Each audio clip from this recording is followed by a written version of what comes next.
we see a crowd of Indians approach a trading fort. The reckless abandon with which they gallop towards the fort excites the viewer, as the painting is charged with energy. Another group of artists began to perceive the Indian as a stateless class, who, having been supplanted by the white man, were left without a future. Ironically, this sympathetic view came only after the worst of the Indian conflict was over. While the Indians were still a threat to the white expansion, they were shown to be murderous savages, bent on killing whites and raising hell. In The Death Struggle by Charles Dease, we see a frenzied man plunging toward his doom, with a relentless brave still gripping his arm, even as he too falls down a chasm. The treachery of the Indian character is revealed by John Vanderlyn in his work The Murder of Jane Macrea, as two fierce braves cut down a helpless woman.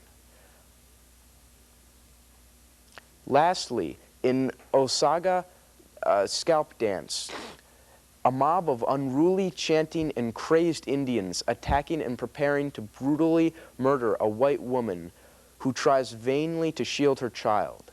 In all three of these paintings, the grossly distorted and exaggerated evil of the Indian, who was once prized for his noble spirit, was accepted by many audiences as the truth. Thus, the noble savage of the neoclassicist was first doomed by white expansion and then convicted in the court of the public opinion when substantial violence broke out between the two cultures.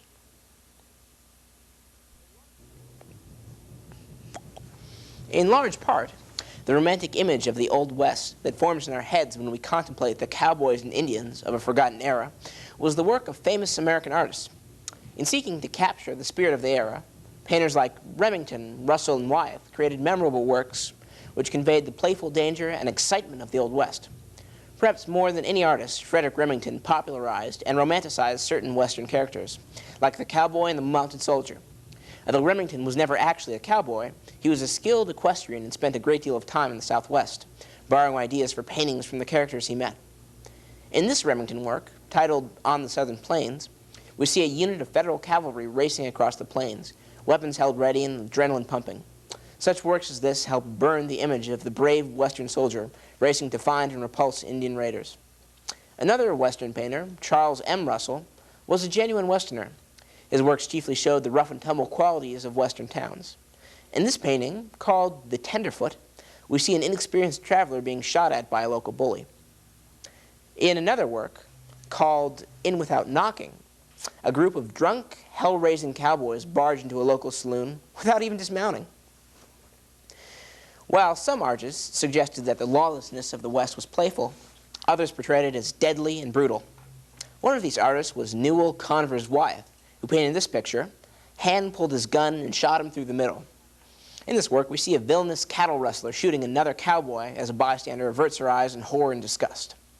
Wyeth once commented about the Old West, saying, "The bad man is just a plain murderer, neither more nor less." In fact, the glory of nature that these artists presented is still cherished by some today, like the members of the environmental group Earthwatch. In a quasi-religious ceremony, these disillusioned youths bemoaned the destruction of the natural world.